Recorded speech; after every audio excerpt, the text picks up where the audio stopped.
नमस्कार छ विशेषण बुढा मगरलाई सहयोग दिनुहुने सहयोगी दाताहरूलाई आज चाहिँ अमेरिकाबाट घेसित तासी र सिमी बुम संस्थाबाट विशेषण बाबुलाई 59,000 पैसा नमस्ते। आज हामी ललितपुर जिल्लाको मेडिसिटी हस्पिटलमा छौँ, जहाँ चाहिँ विशेषण बुढा मगरको चाहिँ उपचारको क्रममा उहाँ उसको आमा हुनुहुन्छ, उहाँको आमा हुनुहुन्छ, उहाँ हामीसँगै हुनुहुन्छ र आज उहाँको छोराको चाहिँ अपरेसन भएको कारणले गर्दाखेरि हामी उहाँलाई भेट्न सकिरहेका छैनौँ र आज उहाँकै लागि विशेषण बुढा मगरको लागि चाहिँ युएसबाट घेसे टासी दोर्जे र सिडिको खेप्लिङ संस्थाबाट चाहिँ उहाँले $500 सहयोग प्राप्त भएको छ र सोही रकम वितरणको लागि र हस्तान्तरणको लागि चाहिँ हामी यो मेडिसिटी हस्पिटलमा आइपुगेका छौँ र जुन रकम चाहिँ उता युएसबाट छोकी लामो फ्यामिली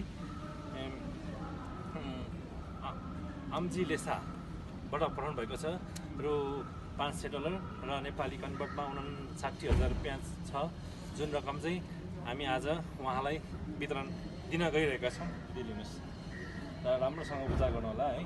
अब सरसरी के छ कस्तो छ होइन, अब फेरि इन्फर्म गर्दै गर्नु होला। तपाईँसँग सधैँ साथ दिन्छु। उहाँहरूलाई धेरै धेरै धन्यवाद दिन चाहन्छु। यो पैसा चाहिँ साङ्गी बहिनी र विकास भाइ मार्फत म बुझेको छु। आज उहाँहरूले बाबुलाई भेट्न सक्नु भएन, किनकि बाबुको अपरेसन थियो आज, त्यही भएर बाबुलाई भेट्न सक्नु भएन। स्वयं सहयोगी दाताहरूको पैसा चाहिँ मलाई बाहिर बुझाएर छोड्नु भएको छ।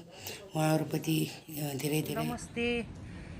गेसेलाज्यू र छोकी लामो परिवारलाई आज मेरो अवस्था बुझेर तपाईँहरूले अमेरिकाबाट यति धेरै रकम पठाइदिनु भएकोमा सबैलाई धन्यवाद। मैले पाएको रकम 59,000 हो र अझै पनि सहयोगी आशा गर्दैछु तपाईँहरूलाई सधैँ राम्रो भइरहनेछ, शुभकामना। र आज बाबुको साउनको 6 गते अपरेसन भएको कारणले अपरेसन वार्डमा हुनुहुन्छ, जुन पैसा म स्वयं आफै आमाले बुझिरहेको छु। सम्पूर्णलाई धन्यवाद दिन चाहन्छु। हस्।